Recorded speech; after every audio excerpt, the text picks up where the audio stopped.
and welcome to Cooks with Fathers 2024. My name is Father Esposito, and I am pastor of St. Charles Borromeo Parish in Ashland. And tonight we have a great dinner planned for you, and you're probably wondering why I'm holding these deadly weapons. Well, it's because tonight is no joke. It is a deadly, delicious dinner we have prepared for you. It's called assassin pasta. And the reason it's called assassin's pasta is because, actually, the little bit of history behind it, it's from the Puglia region, so southern Italy, and a chef made this pasta with a lot of red pepper flakes, and it was so hot that the customer said, this is killer pasta or assassin's pasta. And so that's why we are here to bring you this delicious dish. Plus, St. Charles Borromeo, being Italian from Milan, it just seemed fitting to do an Italian dish. So let's get started with this assassin's pasta. Okay, firstly, what we're going to do, if we want to move the camera in a little bit, it's very simple like all Italian dishes. So you're going to have tomato, garlic, and olive oil, and crushed red pepper. Now some call for maybe a spicy Calabrian pepper to be chopped up. I just use crushed red pepper. You don't have to make it terribly spicy if you're not really into the spice thing. So the first step would be to take this kind of strained tomato puree. And so you want to have that. What you want to do is set some aside. So this is going to be the concentrate. And the other, you're going to create a stock. So the stock, you just add a ratio of 1 to 2. So this is my stock happening here. I did cut up a few fresh tomatoes for this stock here. All right, then the next step, what you're going to do is you're going to take some olive oil and some garlic, 3 cloves of garlic. And you want to start to turn the heat on and kind of start to cook the garlic.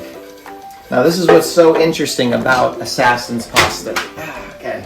Interesting about assassin's pasta is the style of cooking. The style of cooking, it's going to be cooked like a risotto. All right. Usually, when you have pasta, you take the pasta and you put it in salted water and you boil it, and that's how it comes about. That's how it gets all good and al dente.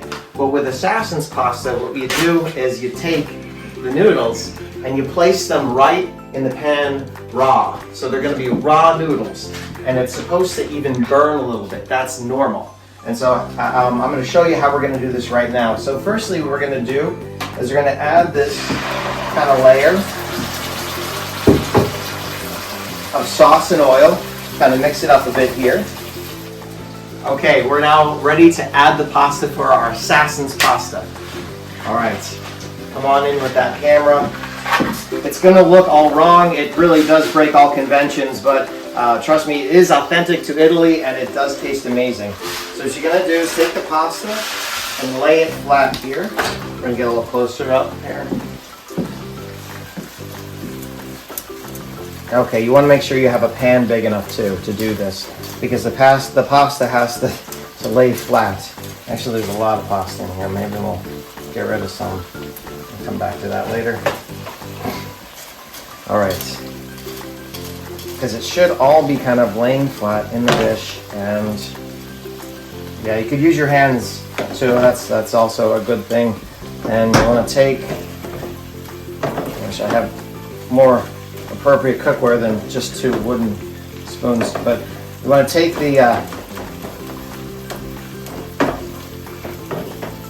the sauce from the sides and kind of place it on top of the pasta. And it's going to start to relax a bit and conform to the pan. But what's very important to do is once you're able to kind of get it flat, you want to not touch it for a couple minutes. You want that to start burning, because that char is actually part of the flavor. Okay, it's been about 4 minutes with our assassin's pasta. And then if you want to just scoot in here. So I have not touched it. I've let it just kind of absorb all of the sauce, and what I'm hoping is, which happened last time, is it kind of burns and gets crispy on the one side. So what you want to do is kind of almost partition it here and kind of do a flip on it. So take each piece and do like a flip. It's perfect. See that? You got the little singe marks. Like that. and do a split.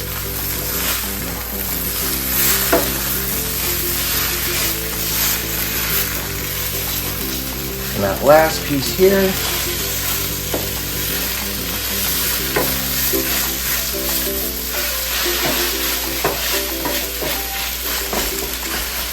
Okay, and so we have some more of this.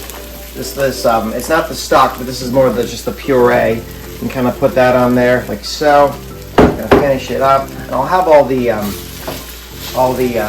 ingredients and the measurements for you on this video.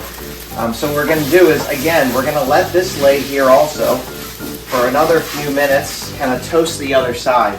After we're done doing that, if you just get a picture over here of the stock, this is the stock. So it's a ratio of, so that's 1 to 1, this will be 1 to 2. So water, half puree. And so what we'll do is we'll ladle it over the noodles, and then that will begin to cook them. So we'll come back for the ladling section. But thank you for joining me on the flipping section.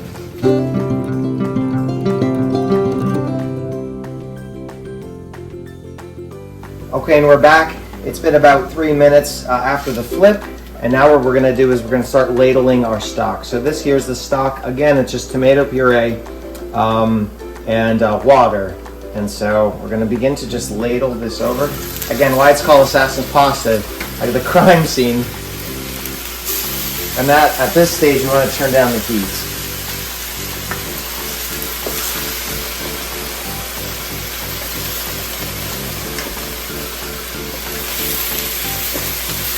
Another reason, probably why it's called assassin's pasta, is that, turn it way down, the fact that it tries to kill you as you cook it, is that the noodles themselves begin to become like a fiery red, because usually noodles, as you know, absorb water, and so they're always looking that kind of noodle color, you know, like tan or whatever, yellow, I don't know colors.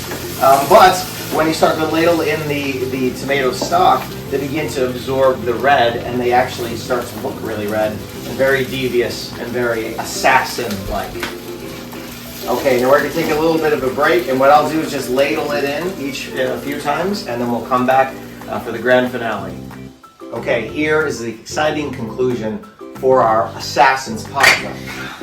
Good assassin. All right, so ladling in the tomato stock. What you want to do is, if you want to move in a little bit, you want to make sure the noodles get to al dente. You don't want it with a drippy sauce, so pretty much the sauce is adhering to the noodles.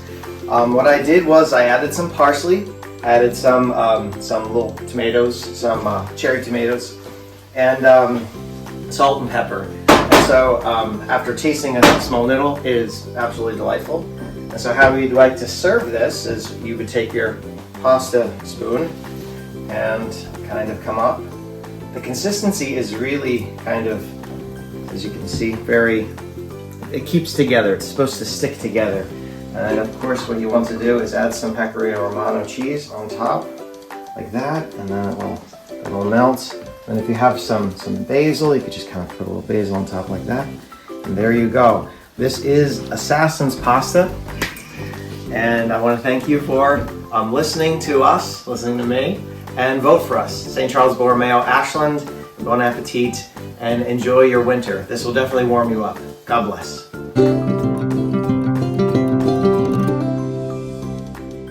And that is called assassin's pasta.